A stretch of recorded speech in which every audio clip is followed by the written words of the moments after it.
75% of aviation accidents are due to human error.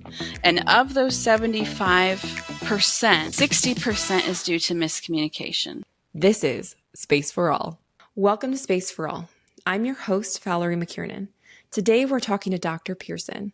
Dr. Pierson is the first speech pathologist in the aerospace industry and the founder of Alpha Speech. Let's jump into my interview with Dr. Pierson. All right, Dr. Pierson, thank you so much for joining us today. I am so excited to talk to you about everything that you do. Can you just give us a quick introduction, who you are and what you do? Absolutely. And first off, Valerie, I want to thank you for this opportunity and for the Women's Aerospace Network for having me. It's absolutely been a dream come true. And again, my name is Dr. Pierson. I am a speech language pathologist, and I work with individuals in the aerospace industry as well as the aviation industry with communication skills, communicating over an intercom, particularly individuals who are from linguistic diverse backgrounds where English is a second, third, fourth, or even fifth language sometimes. It's amazing. So tell us, how did you get from speech pathology, just in general speech pathology, to speech pathology in the aerospace industry? Yeah, so I was an English teacher abroad when I was younger. I graduated with a modern language degree, liberal arts, and I went abroad to Spain to teach English. And at that time, I would go to individuals' houses, and an English teacher's job is very different than a speech pathologist. So as I was working with individuals, I started to really know that what they wanted wasn't necessarily to have language skills in English that were grammatically correct, but they wanted to sound more like a native speaker. And some of my students at that time were international oil rig engineers who were talking with each other in the oil rig across intercom systems, and they were having a lot of problems understanding other international professionals on the oil rig. They themselves were having problems being understood. And so that was my first introduction into the idea that speech clarity is directly related to safety margins. And there are a lot of jobs that require you to have fully intelligible or understandable speech, particularly those when you're talking over an intercom or through a radio. So I came back to the United States. I went back to school for speech language pathology, obtained a master's degree in it, and then pursued a doctoral degree doing research within aviation and aerospace. So that is how I got into aerospace. My research was published in the International Journal of Aerospace Psychology. So they were the first ones to accept speech pathology research and put it into aerospace. So you found this while you were teaching English abroad, and then you came to the US and you needed to go back to school. Was there any program specifically for this, or did you kind of make that happen? There is not. I made it happen. When I went to school, speech pathologists have to have so many clinic hours working with patients that are dealing with neurological diseases, developmental delays, as well as a myriad of issues that can happen with speech and language skills from a medical perspective. And for that reason, the idea of working with people on intelligibility or accents that do not have a disease or a disorder is not necessarily new, but it's not something that counts towards your degree or your license because you're not treating someone with a clinical disorder. There's simply it doesn't count towards your degree or license? It does not.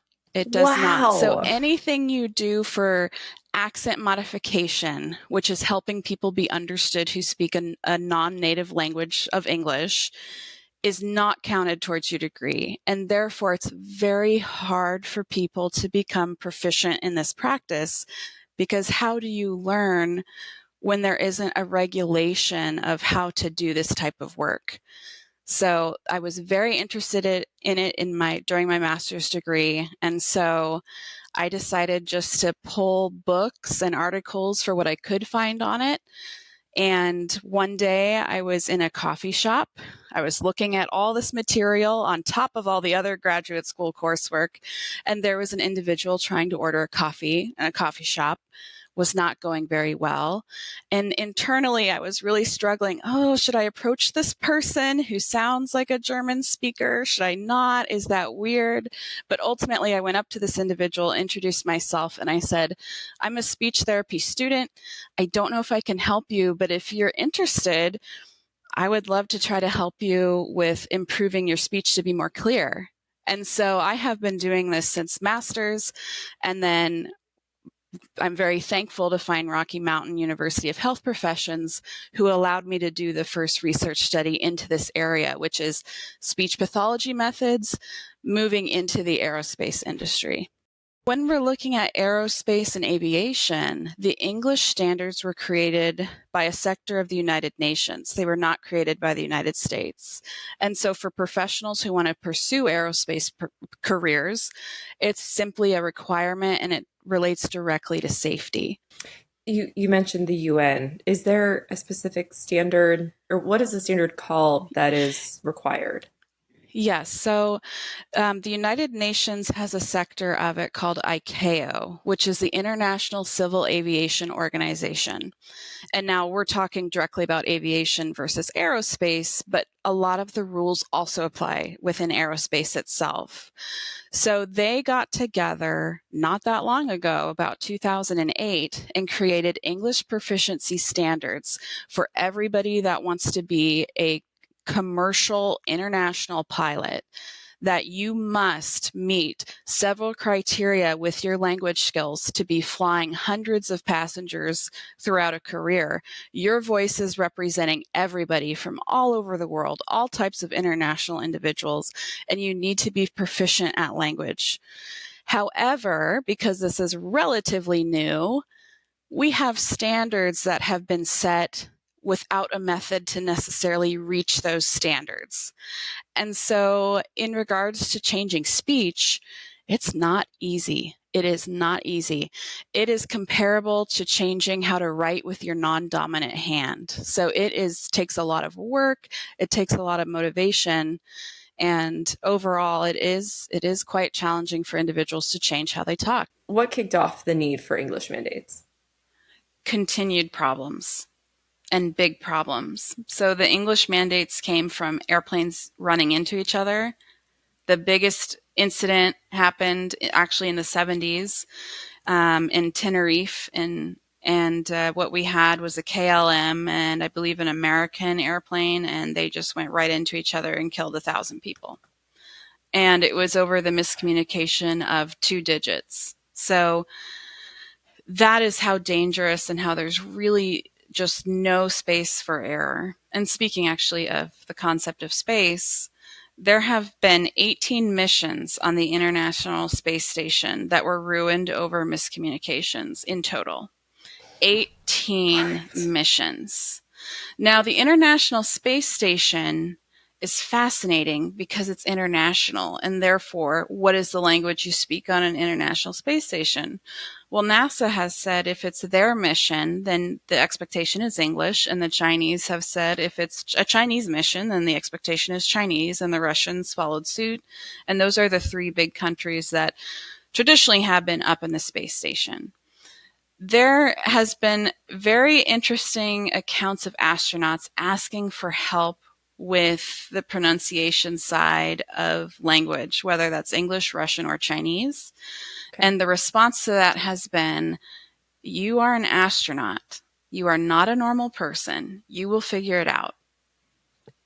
And then missions are not completed, or there are errors that are made. And that has been very fascinating, because I do see a little bit of that put on pilots, which is you have been selected by your government to represent your country in the United States and to learn how to become this international pilot. You are the brightest of the brightest. You got this. You will be fine. And the support is not there. And again, if we could all avoid miscommunications, we would. I don't like miscommunications in my own life. I don't like to have messages that are not clear. And I also get angry if I have to repeat myself to somebody over and over again on the phone, because those are examples of everything that we all deal with day to day. Now, let's put 300 people you're in charge of underneath that communication. or being required to speak in an emergency when everything around you is being tossed around. Is very, very difficult. These individuals are absolutely incredible to work with because they seem very superhuman in a lot of ways. But at the end of the day, the limits of your language are also the limits of your career. And so they just have to have support. Yeah, I mean, you mentioned the 1,000 people that died in that one incident. Is there a Yes. total number that has been? There is not a total.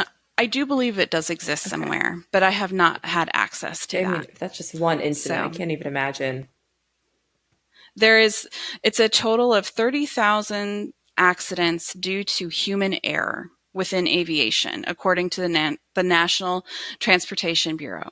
Wow. So 30,000 accidents. Of 30,000 accidents through research, because I'm not the only person investigating language problems with pilots, there are also linguistics that are looking into it. There are also English language teachers, as well as other professionals who are pilots themselves who've been personally affected. So they also have joined in researching it.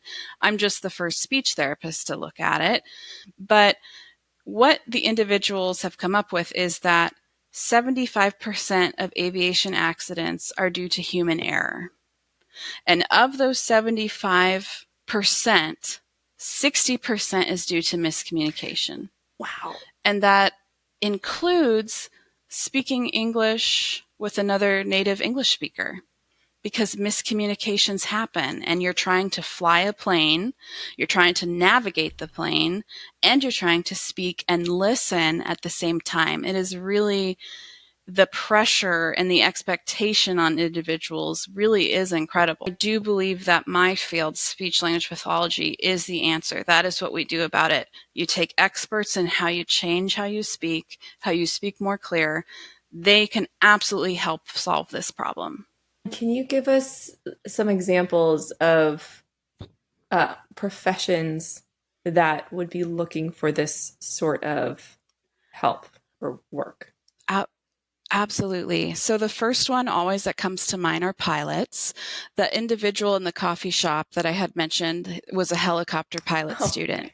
And so that was my first introduction into this world of aviation that really needed help because messages are being lost over the intercom.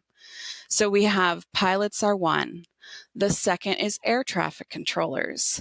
Now there's a few different types of air traffic controllers, but if they're the ones that are helping control the airports that we all use, they also have standards they have to uphold. Additionally, we're looking at astronauts, engineers, mathematicians, professors, lawyers, physicians. The list goes on and on. Any career you have where you have to engage with another professional is one where you need to be understood the first time you speak. Because what happens is if you don't, you will be either replaced or they will slowly force you out of that job, particularly if it's causing safety issues, which are really big in the aerospace industry. There's not a big margin for error with communications here. Can you give us some examples of those safety concerns? Absolutely. So I would like to play an audio for you. Yes. And I tend to play this for people to really drive home an example of what's happening. Okay. So what you're going to hear in this example is it's an Air China pilot. And by the way, this example is pretty famous in human factors for aviation and aerospace. It's a very common example so that people can understand the importance of what is going on. You're going to hear a pilot communicating with an American air traffic controller at JFK in New York City. Air China 981, make the right turn here at Juliet, join Alpha, hold short of Mike Alpha. Hey, right in Juliet, hold, taxi Alpha, hold November. Now continue now, taxi now. Make the right turn here at Juliet, join Alpha, hold short of Mike Alpha, Air China 981. Air China 981, join right Juliet, join Alpha, hold short of November. Okay, I'll say it again. Hold short of Mike Alpha, M-A, Mike Alpha, not November. Okay, I'll hold short of Mike Alpha 981. Air China 981, have they cleared you into the ramp? Roger, ramp Okay, they have cleared you into the ramp. Air China 981, ground. Air China 981, Kennedy ground. 981, go ahead. Have you been cleared into the ramp? Okay, connect with the ramp. No, that was a question. Have the ramp people cleared you into the gate? Roger, to the gate, Air China 981. I'll try it again. It's a question. Hold your position. This is a question. Interrogative. Have you been cleared into your gate? Okay, well, hold here. Okay, how about the question? Have they cleared you into the gate? Tower, ground Air China 981, we are, gate number 3 is open. We are taxi to the north. Air China 981, taxi to the ramp. Roger, taxi. That's one of the biggest examples of the things that are happening every day. The general public is not aware of it. The FAA has been working very hard to solve this problem. ICAO, the international community, has also worked very, very hard to solve this problem. NASA has worked very hard to solve this problem of miscommunications. And what we are seeing at Alpha Speech is the increase of professionals that are not adhering to the ICAO standards from the United Nations is increasing. 80% in 10 years. In 10 years, 80% of pilots will be speaking a native language that is not English. So therefore, we have these standards. That is a very clear example of the problems that keep me up at night. And I am very defensive of the professionals I work with because they're given standards without a clear way to meet those standards. And that is what Alpha Speech is aiming to solve. When you have something and you want to change an industry, it has been resistance from both sides of this aisle between these fields the entire time. But when you meet these people, these professionals, and they say, I want to go home. I don't want to cause an accident. The pilot might have hundreds and hundreds of individuals in the back. And so therefore, you really have to have someone who is proficient. There's very limited rules for errors. And right now, because aviation is a little bit of kind of the hot topic in the news, you have already seen miscommunications, planes are being delayed. There's a very specific way airports work. You have a plane come in, 60 seconds, another one comes in. 60 seconds later, another one comes in. And so when you have these miscommunications, it's hogging up the line for the hundreds of flights behind you. It's causing mass confusion on the tarmac of where people should go. It causes delays, and it also, what they're seeing a lot of are wing taps where the wings are getting crossed and damaging the airplanes entirely. So it is a crisis, and this job that I have, I'm very passionate about it because it's not about me at all. It is about the future of safety culture in aviation, and the introduction of speech therapy methods that are evidence-based can absolutely help these situations. We should not be listening to recordings like that right now in 2024, but unfortunately I hear them often. And I see them in person. It just gives me so much anxiety thinking about that, because I can't even imagine how many near misses there must be. So there's a major safety concern. You're getting resistance across the board. There is. You're starting to make some headway. Yes. What is your next step, or what are you currently working on to kind of get the word out there and get more buy-in? Mm-hmm. Well, absolutely. I mean, very great question. So the Women's Aerospace Network has given me this platform to talk with you. That's one. I have presented at conferences. I presented the research I have done. I have continued to publish research articles about these issues. And I also, one thing that this would be good advice for anybody who's new to a sector, I try to get a hold of people who I really believe can help me. I will write them. If they don't respond, eventually I show up at their office and I am here to talk to them with examples, with all the research. And it's shocking how if you actually show up in person and you say, I'll wait until I can get an appointment, or I drove 10 hours to get here because this guy is going to help me with this problem, people are very responsive to that. So being super persistent with who to contact, because when you're talking about change of how pilots are trained, if you're talking about change for not just American pilots, but you're talking about trainings for international pilots, that is so much bigger than just myself and my small business. You would think that some of these big airlines would want to hire Alpha Speech to work with their pilots and things like that. Is that something you foresee almost being a requirement in the future to kind of get these issues taken care of? Yes, I think it's going to require quite a few people who are already all the way up the ladder to acknowledge and accept help.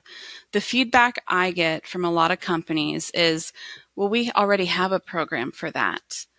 But let me tell you a little bit about that. We test pilots before we train them. The United States and Australia are the two biggest places to train international pilots. One, because the language is English, and two, it's just set up and our airspace is free, which means any civilian can fly in our airspace. That is not a reality in other countries. And so therefore you have flight schools because you have the amazing opportunity to go up and fly. It's incredible.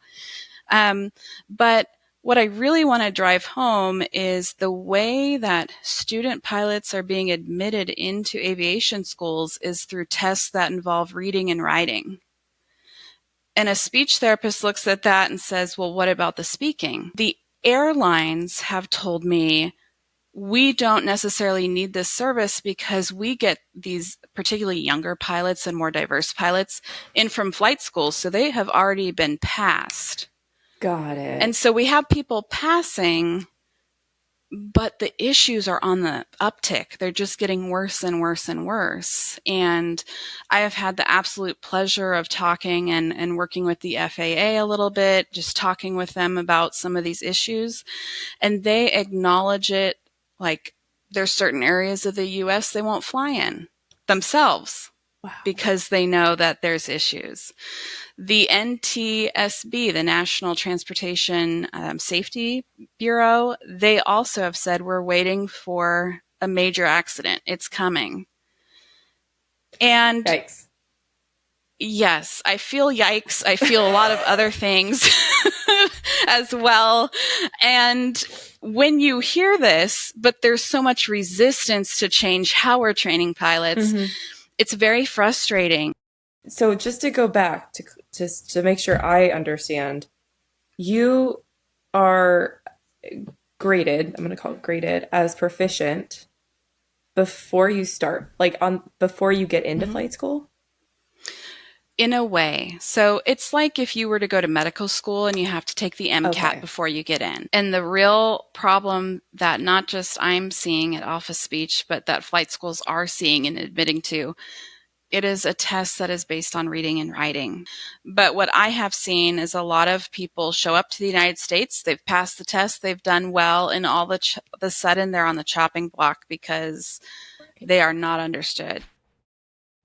So where do you see, what's the next step for Alpha Speech? So the next step is developing, I believe, with the help of AI, programs where language will be targeted in a way that we're looking at intelligibility within the aerospace industry. So really looking at the development of, again, AI to help us grow. Wow. Yeah. Well, Dr. Pierson, thank you so much for joining us today. We are so excited to have you on, and I can't wait to watch how Alpha Speech takes off.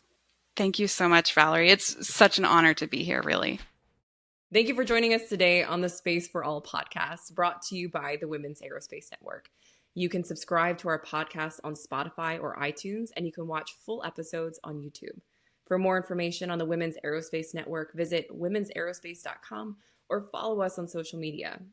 We hope you will join us again for the next episode of Space for All, where we can all find a place in space.